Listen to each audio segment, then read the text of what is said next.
दोस्तों, एक 23 साल की लड़की के दिमाग में एक ऐसा भयानक विचार आ जाता है जिसको सुनने के बाद आप भी परेशान हो जाओगे, भौचक्के रह जाओगे। दरअसल कहा जाता है कि अगर किसी लड़की का विवाह किसी पुरुष से हो जाता है तो वह जो लड़की है वह अपने पति की 7 जन्मों तक हो जाती है, उसकी धर्म पत्नी बनकर। लेकिन आज की कहानी इससे बिल्कुल अलग है। एक लड़की की जब शादी होती है तो वह अपने पति को लेकर के काफ़ी खुश होती है, लेकिन गरीबी की हालत से तंग आकर जब वह एक दिन शहरों की तरफ रुख करती है और रुख करने के बाद वह 7 महीनों में 25 शादियां कर लेती है और हर पति को चूना लगा करके लूट करके भाग जाती है। 26वें पति को उसको तलाश थी, 26वें दूल्हे की तलाश थी, लेकिन जो 26वां दूल्हा था वह कोई गैर नहीं बल्कि एक पुलिस वाला निकल जाता है, जिसकी वजह से वह दुल्हन पकड़ी जाती है और पकड़ने के बाद वह एक ऐसा सच बताती है जिसको सुनने के बाद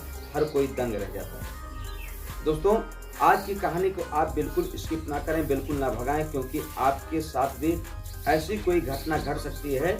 तो आप पूरी कहानी को बहुत ही ध्यान से, बहुत ही शांत मन से सुनने का कष्ट करें। नमस्कार, प्रणाम, मैं मोनू भारद्वाज हृदय तल की गहराइयों से आपका हार्दिक स्वागत करता हूं। दोस्तों, अगर आप हमारे चैनल पर नए विजिट कर रहे हैं तो चैनल को सब्सक्राइब करें, दोस्तों में शेयर करें, कमेंट बॉक्स में अपनी राय अवश्य दें। आज की जो सच्ची घटना है, यह घटना है राजस्थान का एक थाना पड़ता है माउंट टाउन। बात कर रहा हूँ 3 मई 2025 को एक शख्स थाने में आता है, कोतवाल साहब के पाँव को पकड़ कर रोने लगता है। कहता है कि सर, मुझे न्याय दिला दीजिए, मेरी जो पत्नी है मुझको लूट करके चली गई है। कोतवाल साहब कहते हैं पहले तुम अपनी पूरी बात बताओ, बात क्या है। तो वह कहता है कि दरअसल 1 मई को मेरी शादी होती है। शादी होने के बाद जो मेरी पत्नी है वह मेरे घर आती है, मेरी माँ की खूब सेवा करती है और सेवा करने के बाद खाना बनाती है, खाना सबको खिलाती है। हर जगह खाना बनाने के बाद घर का जो चूल्हा चौका होता है, झाड़ू पोछा, उसके बाद पूरे फर्श पर पोछा भी लगाती है। यानी कि 2 दिनों में वह मेरी और मेरे माँ का दिल इस तरीके से जीत लेती है कि जैसे मालूम पड़े कि काफ़ी सदियों से इससे हमारी जान पहचान हो गई। लेकिन आज की रात जब मैं सो रहा था तभी मुझको ऐसा लगता है कि मेरे खाने में उन्होंने कुछ ऐसा नशीला पदार्थ मिला दिया था जिसको खाने के बाद मैं अभी तक सोया रहा। जैसे ही मेरी नींद टूटी तो मैं अपनी पत्नी को ढूंढने का प्रयास किया, लेकिन मेरी पत्नी मुझको नहीं मिली।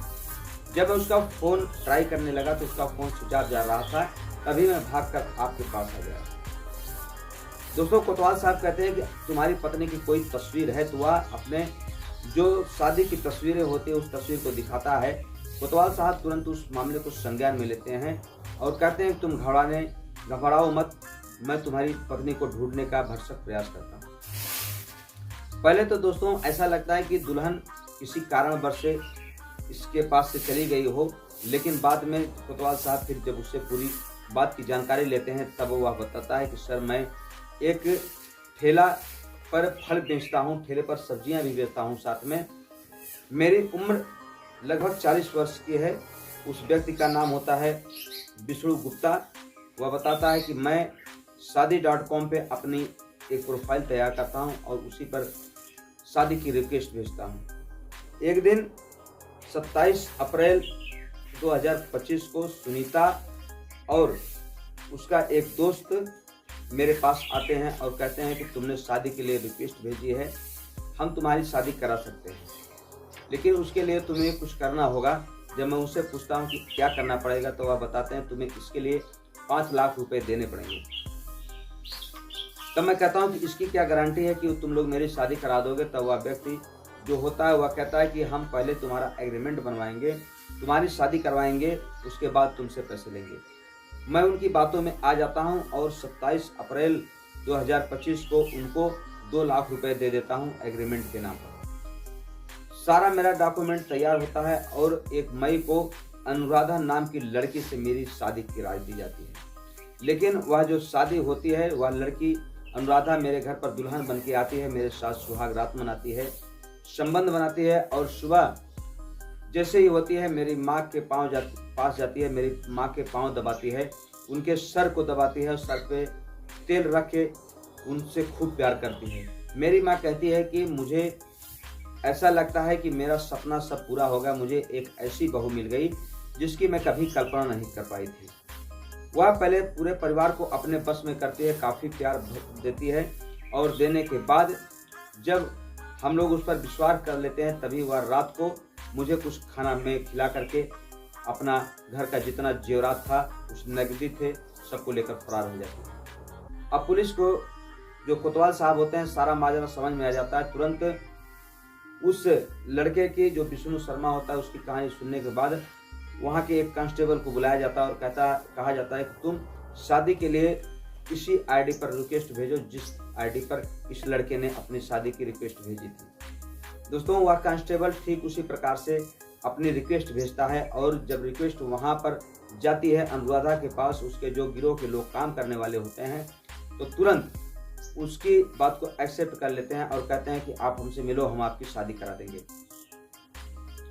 इधर जो पुलिस के कोतवाल साहब होते हैं वह कहते हैं कि अभी इनको पकड़ना नहीं, पूरे गिरोह का पर्दाफाश करना है, क्योंकि न जाने कितने लोग इनके जालसाज में फंसते चले आ रहे हैं और कितने लोग फंसेंगे। दोस्तों उसके बाद जब जाल बिछाया जाता है उस लड़के से जो कांस्टेबल होता है वह अपना फ़ोटो दिखाता है, लड़की का फ़ोटो दिखाया जाता है, तब वह अनुराधा नाम की जो लड़की होती है उसके फ़ोटो को पसंद करता है। अब पसंद करने के बाद उससे शादी की तारीखें तय कर दी जाती है। पैसे का लेन देन का मामला चलता है। जो उसके बिचौलिए होते हैं वह उससे पूछते हैं, पप्पू और सुनीता जो नाम के दो व्यक्ति होते हैं उससे पूछते हैं कि आप हमको पैसे दीजिए, आपका एग्रीमेंट बना दिया जाए। दोस्तों उनका नंबर ले लिया जाता है। अब उस नंबर के आधार पर पुलिस की टीम जो है उनका पता लगाने की कोशिश करती है। तभी उनकी जो फ़ोन की लोकेशन होती है, पप्पू और सुनीता जो इस मामले को डील कर रहे थे शादी कराने के लिए, उनकी लोकेशन भोपाल की बताती है। तब पुलिस की टीम तुरंत वहां के लोकल पुलिस स्टेशन से मदद मांगती है और मदद मांगने के पास उस लोकेशन पर पहुंचते हैं जहां पर पप्पू, सुनीता और अनुराधा और उसके 2-3 साथी और होते हैं। दोस्तों तुरंत सबको गिरफ्तार किया जाता है। गिरफ्तार करने के बाद जब उनको थाने पर लाया जाता है, उनसे पूछा जाता है, तब अनुराधा बताती है अपनी हकीकत दोस्तों बताते हैं कि दरअसल जो अनुराधा है वह यूपी के महाराजगंज के रहने वाली है। वह एक लड़के से प्रेम करती है और उस लड़के से शादी भी करना चाहती थी, लेकिन जब घर वाले इस बात को मानते नहीं हैं तब वह एक दिन उस लड़के से भाग करके शादी कर लेती है। शादी करने के बाद जब स्थिति डैमेज हो जाती है यानी कि पैसे खत्म हो जाता है, तब उन दोनों के मन में एक विचार उत्पन्न होता है, क्यों ना हम लोग शहर की तरफ रुख करें। वहां पर जाने के बाद हम लोग कुछ नौकरी वगैरह ढूंढेंगे, कुछ काम ढूंढेंगे और हमारी वहीं पर जीविका चलने लगेगी। दोस्तों तभी उनको समझ में आता है क्यों ना हम लोग राजस्थान चला जाए। राजस्थान वह दोनों पति पत्नी जाते हैं। तभी एक दिन जो वह लड़की थी, महिला थी अनुराधा, उसके दिमाग में एक ऐसा आइडिया जाता है, ऐसा विचार आ जाता है कि वह अपने पति से कहती है क्यों ना हम शादी लोगों से करें और शादी करने के बाद उनको ठग करके उनका घर का सारा सामान लेकर के फरार हो जाएं।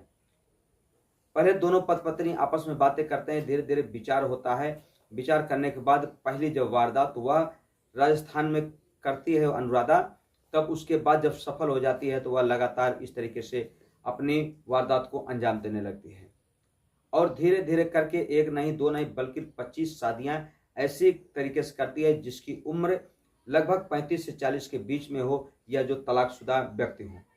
वह बताती है ऐसे लोगों को फंसाना बहुत आसान था क्योंकि ऐसे लोग पुलिस के पास नहीं जाते थे और हमारे जाल में बहुत ही सरल तरीके से फंस जाते थे। अब उनको फंसाने के लिए जब हमने जाल बिछाना चालू किया तब वह लोग हमारे जाल में फंस गए और फंसने के बाद हम इन लोगों से पैसे और जेवरात दोनों खूब अच्छे तरीके से ऐंठते थे। दोस्तों जितनी भी टीम थी सारी टीम को पुलिस ने फ्रॉड के जुर्म में 420 के जुर्म में गिरफ्तार करके जेल भेज दिया, लेकिन एक लड़की जो कि पैसे की लालच में अपने पति के कहने पर उसकी हवस कुछ ज़्यादा बढ़ जाती है कि वह पैसे के लिए अपने आप को भी बिस्तर कर देती है। बिस्तर करने के बाद लोगों से शादी करती है, यानी कि शादी का जो पवित्र बंधन होता है उस बंधन को तोड़ देती है। लोगों का विश्वास उससे उठा देती है क्योंकि शादी विवाह का एक ऐसा बंधन होता है जिसे हर कोई बनाना चाहता है उम्र होने के बाद। कहा जाता है शादी विवाह अक्सर नसीब वालों को उत्पन्न होता है जिसकी ईश्वर ने जोड़ी बनाई है वह बहुत नसीब वाला होता है, लेकिन वह लड़की पैसे की लालच में अपने आप को इस मर्यादा को तारन तार कर दिया। अब वह सलाखों के पीछे है। वैसे आप इस कहानी को सुनने के बाद उस लड़की और उस पति के बारे में क्या कहना चाहेंगे, अपनी राय अवश्य भेजें। दोस्तों, हमारी कहानी कहने का उद्देश्य आपके दिल को ठेस पहुंचाना नहीं, बल्कि आपको सतर्क करना है, आपको जागृत करना है कि आपके साथ भी कोई ऐसी अप्रिय घटना न घटित हो पाए। तो दोस्तों, चलते चलते आप अपना ख्याल रखें। मिलते हैं हम आपसे अगले वीडियो में। जय हिंद, जय भारत, हर हर महादेव।